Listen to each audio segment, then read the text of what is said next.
আপনারা যে প্রাসাদটি দেখতে পাচ্ছেন এটা কোনো সাধারণ প্রাসাদ নয়। এই প্রাসাদের পেছনে লুকিয়ে আছে ভয়ঙ্কর সব বাস্তবতা, যা শুনলে আপনিও অবাক হতে বাধ্য হবেন। আজ আমি এমন একটি জায়গায় আপনাদেরকে নিয়ে এসেছি যার ইতিহাস সম্পর্কে আপনি জানলে অবশ্যই অবাক হবেন। আসসালামু আলাইকুম সবাইকে। সবাই কেমন আছেন? আশা করি সবাই ভালো আছেন। তো আজকে আমি চলে যাচ্ছি ঢাকার টিকাতলিতে, মানে পুরান ঢাকার টিকাতলিতে। সেখানে একটা প্রাসাদ রয়েছে যেখানে বাংলাদেশের প্রথম একটা জনপ্রিয় সিনেমার শুটিং হয়েছিল। তো চলুন সেখানে আপনাদেরকে নিয়ে যাই। এই প্রাসাদটির নাম হচ্ছে রোজ গার্ডেন। আর প্রথমে প্রাসাদে ঢোকার গেটে আপনারা এই নামের প্লেটটা দেখতে পাবেন এবং তার পাশেই পেয়ে যাবেন টিকিট কাউন্টার। সেখান থেকে ৩০ টাকার বিনিময়ে টিকিট কেটে ভেতরে প্রবেশ করতে হবে। আর এই হচ্ছে ভেতরে প্রবেশ করার পথ, মানে ভেতরে প্রবেশ করার গেট হচ্ছে আপনারা যে দেখতে পাচ্ছেন এটা। এবং এই গেটের পাশে একজন মালি সেখানে ফুল বিক্রি করতেছিল। আপনারা সর্বপ্রথম গেটে আসলে এই টিকিট কাউন্টারটি দেখতে পাবেন এবং সেখান থেকে টিকিট সংগ্রহ করে ভেতরে প্রবেশ করতে হবে। তো চলুন আপনাদেরকে ভেতরে নিয়ে যাই। রোজ গার্ডেনের প্রবেশাংশে আপনারা প্রথমে এখানে বসার জন্য বেঞ্চ পেয়ে যাবেন এবং সেখানে বসে আপনারা কিছুক্ষণ সময় কাটাতে পারবেন। এবং প্রাসাদের বাম পাশে আপনারা পেয়ে যাবেন এই সুন্দর দৃষ্টিনন্দন গোলাপ বাগানটি, যেখানে অফুরন্ত গোলাপ ফুটে আছে। আর অবশ্যই আপনাদের এই গোলাপ বাগানটি দৃষ্টি কাড়বে। এই হচ্ছে রোজ গার্ডেন প্যালেস, মানে রোজ গার্ডেনের নাম অনুকরণ করে যে প্রাসাদের নাম রাখা হয়েছে এই সেই প্রাসাদ। এবং সেখানে চারপাশে ছড়িয়ে ছিটিয়ে রয়েছে বিভিন্ন রকমের মূর্তি, মানে মূর্তির স্থাপনাগুলো আপনি চারিদিকে সেখানে রোজ গার্ডেনের আশেপাশে দেখতে পাবেন। এবং আপনারা যখন প্রথমে প্রবেশ করবেন সেখানে প্রবেশ করার সময় আপনাদের হৃদয় ছুঁয়ে যাওয়ার মতো একটা ব্যাপার অনুভব করতে পারবেন। এই সুন্দর প্রাসাদটির পেছনে কি রয়েছে সেই তথ্য আপনাদেরকে একটু জানাই, চলুন। রোজ গার্ডেন প্রাসাদ, যা সংক্ষেপে রোজ গার্ডেন নামে পরিচিত এবং ২০ শতাব্দীর বাংলাদেশের একটি ঐতিহাসিক প্রাচীন ভবন। এটি বাংলাদেশের রাজধানী ঢাকা শহরের টিকাতলী এলাকায় অবস্থিত একটি অন্যতম স্থাবর ঐতিহ্যসমূহ। এই প্রাচীন ভবনটি বাংলাদেশের ঐতিহাসিক পুরাকৃতি হিসেবে বাংলাদেশ সরকার কর্তৃক সংগৃহীত এবং বাংলাদেশের প্রত্নতত্ত্ব বিভাগ ১৯৮৯ সালে রোজ গার্ডেনকে সংরক্ষিত ভবন হিসেবে ঘোষণা করেন। দেশি বিদেশি পর্যটকদের নিকট এটি ঢাকার অন্যতম একটি দর্শনীয় স্থান। রোজ গার্ডেন ১৯৭০ সাল থেকে নাটক, টেলিফিল্ম শুটিং স্পট হিসেবে ব্যবহৃত হয়ে আসছে। এটা সম্পর্কে আরেকটা ভয়ঙ্কর সত্যতা রয়েছে, সেটা সম্পর্কে যদি আপনাদেরকে ছোট্ট করে বলি তা হল ঋষিকেশ দাস, যিনি ব্রিটিশ আমলের নব্য একজন ধনী ব্যবসায়ী ছিলেন। সাধারণ পরিবার থেকে উঠে আসায় ঢাকার খানদানি পরিবারগুলো তাকে তেমন পাত্তা দিত না। কথিত আছে যে একবার তিনি জমিদার নরেন্দ্র নারায়ণ রায় চৌধুরীর বাগানবাড়ি বলদা গার্ডেনে এক জলসায় গিয়ে অপমানিত হয়ে ফিরে আসতে বাধ্য হয়েছিলেন। এরপরই তিনি রোজ গার্ডেন প্যালেস তৈরির একটা সিদ্ধান্ত নেন। সিদ্ধান্ত অনুযায়ী ১৯৩১ সালে পুরান ঢাকার ঋষিকেশ দাস রোডে একটি বাগানবাড়ি তৈরি করেন এবং বাগানে প্রচুর গোলাপ গাছ থাকায় এটির নাম রোজ গার্ডেনে নামকরণ করা হয়।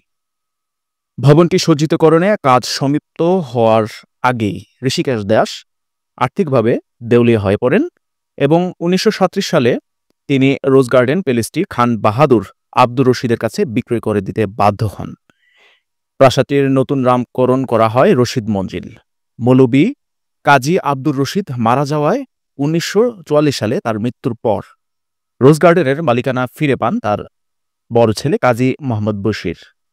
১৯৭১ সালে বাংলাদেশ স্বাধীন হওয়ার পর অব্যাহত পূর্বে ১৯৭০-এ Bengal stadium motion pictures limited rose garden প্যালেসের ইজারা নেন এবং হারানো দিন নামের জনপ্রিয় চলচ্চিত্র শুটিং এ বাড়িতে হয়েছিল। এ কারণে এই সময় ভবনটি হুমায়ুন সাহেবের বাড়ি হিসেবে পরিচিত হয়ে ওঠে। প্রায় ২২ বিঘার জমির উপর স্থাপিত হয়েছে এই রোজ গার্ডেন প্যালেস। ভবনটির মোট আয়তন প্রায় ৭,০০০ বর্গফুট, উচ্চতায় প্রায় ৪৫ ফুট। ৬টি সুদৃঢ় থামের উপর এই প্রাসাদটি নির্মিত হয়েছে। প্রতিটি থামে লতাপাতার কারুকাজ করা আর প্রাসাদটির স্থাপত্যে গ্রিক শৈলী অনুসরণ করা হয়েছে। এছাড়া বাগানটি সুদৃশ্য ফোয়ারা, পাথরের মূর্তি ইত্যাদি দ্বারা সজ্জিত হয়েছে। মূল ভবনের দ্বিতীয় তলায় 5টি কামরা আর একটি বড় নাচঘর রয়েছে। নিচতলায় আছে 8টি কামরা। রোজ গার্ডেন প্যালেসের পশ্চিম ও উত্তর দিকের দেয়ালের মধ্যবর্তী অংশে 2টি মূল ফটক রয়েছে এবং প্রবেশ ও বহির্গমনের জন্য স্থাপিত পশ্চিম দিকের ফটক দিয়ে প্রবেশ করলে প্রথমে দেখতে পাওয়া যাবে একটি বিস্তীর্ণ খোলা প্রাঙ্গণ। একটি 7 ধাপ বিশিষ্ট সিঁড়ি দিয়ে রশিদ মঞ্জিলের প্রথম তলায় যেতে হয়। এর সামনের দিকে মাঝামাঝি অংশের প্রতিটি কোঠায় পাশাপাশি 3টি খিলান দরজা রয়েছে। ওপরের তলায় প্রতিটি খিলানের উপর একটি করে পোডিয়াম আছে এবং টিপ প্যানামগুলো লতাপাতার নকশা এবং বেলজিয়ামের তৈরি রঙিন কাচ দিয়ে সুশোভিত। এর সামনে আছে বাইরের দিকে উপবৃত্তাকার ঝুল বারান্দা। এর দুপাশে একটি করে করিন্থীয় পিলার রয়েছে। পিলারের দুই পাশের অংশে প্রতিটি তালায় রয়েছে একটি করে দরজা। এদের প্রতিটি কাঠের পাল্লায় ভেনিশিং ব্লাইন্ড ও টিম্পেনামে লতাপাতার নকশা দেখা যায় এবং সামনেই প্রশস্ত উন্মুক্ত ঝোল বারান্দা রয়েছে। এর উপরের অংশে কার্নিশ বর্গাকার, যার বেলস্ট্রেট নকশা শোভিত। মধ্যবর্তী অংশ ছাদের সামনের ভাগে আছে আতকোনা এবং খিলান সংবলিত বড় আকারের একটি ছত্রি। প্রাসাদটির ভেতরের অংশে প্রতিটি কামরায় রয়েছে বিভিন্ন রকমের কারুকার্জিত এবং মনোমুগ্ধকর কিছু আসবাবপত্র, যেগুলো আসলে আপনার নজর কাটতে বাধ্য করবে। কারুশিল্পের নিপুণ হাতে গড়া কারুকাজ, যেগুলো আপনার চোখ মন দুটোই দেখলে জুড়িয়ে যাবে। এবং প্রতিটি কামরায় রয়েছে চোখ ধাঁধানো আগের আমলের সেসব ফার্নিচার, যেগুলো দেখলে আপনার এক মুহূর্তের জন্য মনে হবে আপনি সেই সময়টাতে ফিরে গেছেন। একজন রুচিশীল ব্যক্তির রুচি কতটা ভালো হতে পারে এই রোজ গার্ডেনে না আসলে আপনারা কখনোই সেটা উপলব্ধি করতে পারবেন না। এই রোজ গার্ডেনে থাকা প্রত্যেকটা কারুকাজ, প্রত্যেকটা জিনিসপত্র, প্রত্যেকটা কামরা এবং প্রত্যেকটা ফার্নিচার, যেগুলো আপনাকে মনে করিয়ে দেবে মুঘল আমলের যে ইতিহাস ঐতিহ্য ছিল সেগুলোকে, এবং আপনার এক মুহূর্তের জন্য মনে পড়বে সেই আমলের ইতিহাসগুলি। মধ্যবর্তী স্থানে রয়েছে একটি আয়তাকার বিশাল পুকুর। পুকুরের পূর্ব ও পশ্চিম পাশের মাঝামাঝি একটি ধাঁধানো পাকা ঘাট রয়েছে। এর পূর্ব দিকে রয়েছে পশ্চিমমুখী একটি দোতলা ইমারত, যার নাম রয়েছে রশিদ মঞ্জিল। তো এক নজরে আমি আপনাদেরকে রোজ গার্ডেন প্যালেসটি দেখাচ্ছি। 22 বিঘা জমির ওপর খুব সুন্দর করে সাজানো হয়েছে এই রোজ গার্ডেন প্যালেস। তো আজকের ভিডিও আমরা এখানে শেষ করছি।